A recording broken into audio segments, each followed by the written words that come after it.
মূলত কি এটা পটল ভুঁই? হ্যাঁ, পটল ভুঁই।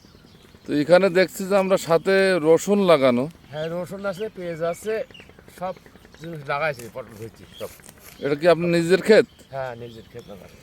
তো এই পটল ফলন আসার আগে মোটামুটি আপনি এই পেঁয়াজ রসুনগুলো বাড়তি ফসল হিসেবে নিয়ে নিচ্ছেন, তাই তো? হ্যাঁ, এগুলো সব বাড়তে নিচ্ছি আমরা। আচ্ছা, এইটা এই যে সমন্বিত চাষ, এটা কিন্তু অত্যন্ত লাভজনক।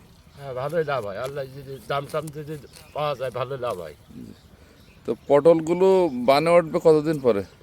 এই তো ওটা শুরু করেছি। আচ্ছা, পটল কতদিন থাকে?